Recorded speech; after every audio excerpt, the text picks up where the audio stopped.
This is Kiran welcoming you to V Lounge. Today we have with us an industry veteran with 17 years of experience in drafting and implementing HR policies, an MBA from Jamnalal Bajaj University, and having worked for Times Group.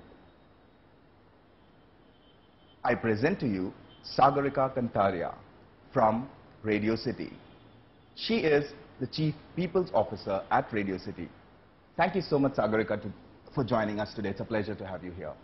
It's a pleasure for me too to join you. Great. Just to start off, how has your professional journey been?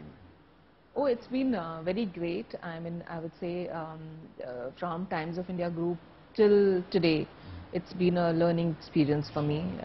There are a lot of new things which I have initiated, the new challenges that we have, worked on. So all throughout, it has been a very fruitful journey. Okay, great. In fact, I read that Radio City 91.1 FM is ranked 12th among the top 50 companies, and I think this was done by Great Places to Work institution had done a survey, and Radio City is 12. How did that happen? How did you go about making it happen?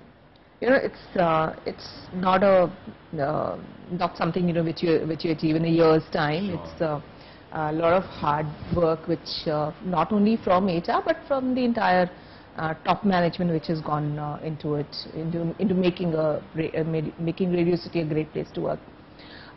In fact, I would say the journey started about 6 years back, when I first came to meet Apurva Purohit, who is a CEO of Radio City, for the interview, and she said that, we have to, I want to recruit you to make this radio station a great place to work, we want great culture. Not that, the great place to work kind of synchronizes with what she said, but basically what she wanted me to do is create a very positive performance-driven organization. Sure. And that's precisely the time when I joined in 2007 as a General Manager Organization Development, and subsequently I became the HR head. So of course, it started with first, getting the right kind of talent in the organization. Obviously taking a lot of effort in recruiting the right people, which is, I would define it as RC attitude, is the leadership competencies which we identified, which is important for the organization, which also matches with the culture of the organization. After recruiting, obviously, you have the right talent, but then you have to plan out the retention strategy for them.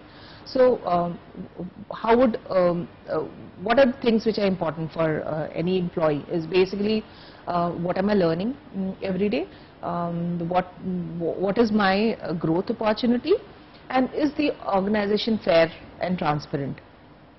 So we developed a lot of developmental plans for them. It's not about just learning on the job what they're doing, like the sales guy today. We have certain projects which we call special projects, cross-functional team, where all the achievers basically work on certain business imperative projects. That's a learning which is outside their core function, so they get to learn certain HR strategies, they get to learn how the activation works, they get to learn how the digital works, so like with this year we had projects like innovation. Right.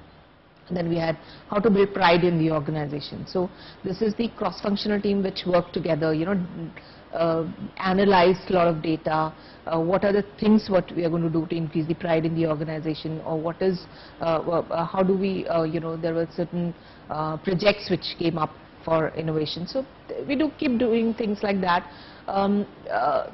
We created a robust recognition scheme for our employees, where the individual contribution is awarded, where the team contribution is awarded. Then we also, there are certain, year on year, there is certain theme which emerges. There are certain important business requirement which comes up. So, so we plan those projects and recognition schemes to kind of manage that. When you, sorry to interrupt you, but when you say recognition, in what kind of rewards and recognitions? Okay, so I would say 360. There are certain individual awards which are like share of the month, which is every month there are 2 awards across the organization which is given, where obviously it is based on your 100% achievement, and it has to be consistent over a period of time, right? So amongst 370, 380 people, there are only 2 people who get every month. Okay, so there is also a sense of pride in that. Yeah, sense of pride. Yeah, this is also star of the month, which is a CEO. She sends out a mail every month, basically talking about where the organization is today, what are the expectations from the coming months, and we mentioned the names of the stars. What is a star of the month is basically people who have achieved more than 100% of their target. So, so across the organization, so we send out the names, and there's a star which is given to, awarded to them. This also we do it in kind of function where, when we are awarding the star, so the employee has to call someone who has helped him or her achieve the star. So there's a double recognition which happens, and cheers to peers, like So someone he who basically calls them and thanks them. he thanks them, yeah, and he also gives them cheers to peers. So there's a cheers to peers card which is given. Apart from that, for the middle level, there's a CEO award, which is a huge cash award, which is in the tune of 2 lakhs per employee. There are only 10 employees who get this in a year across the organization.